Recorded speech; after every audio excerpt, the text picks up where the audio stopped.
Welcome to IPL news. തല വന്നിട്ടും രക്ഷയില്ലാതെ ചെന്നൈ. ഇനി എന്ത് ചെയ്യും മല്ലയ്യ എന്ന് തലയിൽ കൈവച്ചിരിക്കുകയാണ് ചെന്നൈ ആരാധകർ. ഇന്നലെ നടന്ന ചെന്നൈ കൊൽക്കത്ത മത്സരത്തിൽ അന്തസ്സായി 8 വിക്കറ്റിന് ചെന്നൈ തോറ്റു. ടോസ് നേടിയ കൊൽക്കത്ത ചെന്നൈയെ ബാറ്റിംഗിന് അയക്കുകയായിരുന്നു. തുടക്കം മുതലേ കൊൽക്കത്തയുടെ മേൽക്കൈയിലാണ് കളി മുന്നോട്ട് പോയത്. തുടരെ വിക്കറ്റുകൾ ചെന്നൈക്ക് നഷ്ടപ്പെട്ടു. വിജയ് ശങ്കറും ദൂബയും പിടിച്ചുനിന്നുകൊണ്ട് മാത്രം ചെന്നൈ സ്കോർ മുന്നോട്ടേക്ക് നീങ്ങി. ഒപ്പം അവസാന ഓവറിൽ 15 റൺസ് അടിച്ചത് കൊണ്ട് മാത്രം 3 അക്ക സംഖ്യയിൽ ചെന്നൈയുടെ ടോട്ടൽ എത്തി. 20 ഓവർ അവസാനിക്കുമ്പോൾ 105-ന് 9 വിക്കറ്റ് നഷ്ടത്തിലാണ് ചെന്നൈ അവസാനിപ്പിച്ചത്. ചെന്നൈയുടെ ഹോം ഗ്രൗണ്ടിൽ അരങ്ങേറിയ മത്സരത്തിൽ ചെന്നൈയുടെ ഫസ്റ്റ് ബാറ്റിംഗ് കഴിയുമ്പോൾ ആരാധകർ തലയിൽ കൈവച്ച് കണ്ണുകൾ നിറഞ്ഞു നിൽപ്പുണ്ടായിരുന്നു. തല ധോണിയുടെ വിക്കറ്റ് കൂടെ പോയതോടെ സ്റ്റേഡിയം ഒരു ശവപ്പറമ്പ് പോലെ കാണപ്പെട്ടു. ധോണിക്ക് ഇന്നലത്തെ മാച്ചിൽ ഒരു അപൂർവ റെക്കോർഡും സ്വന്തമായി.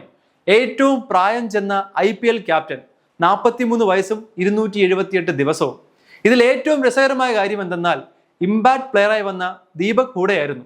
ഒരു ഇമ്പാക്റ്റും ഉണ്ടാക്കാതെ 4 ബോളുകൾ മാത്രം നേരിട്ട് 0 റൺസ് എടുത്ത് തൻ്റെ കർത്തവ്യം നിർവഹിച്ച് അദ്ദേഹം വന്നതുപോലെ മടങ്ങി.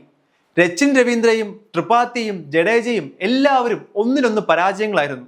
മറുപടി ബാറ്റിംഗ് നിറഞ്ഞ കൊൽക്കത്ത ഡീകോക്കും നരേനും രഹാനയും കൂടെ ചേർന്ന് അനായാസം വിജയം നേടിക്കൊടുക്കുകയായിരുന്നു.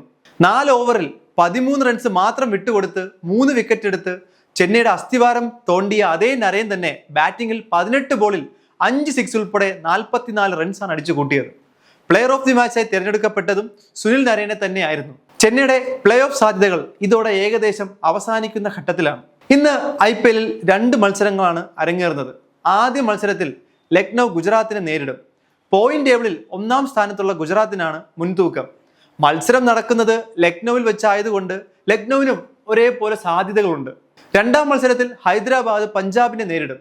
ഹൈദരാബാദിലാണ് മത്സരം നടക്കുന്നത്.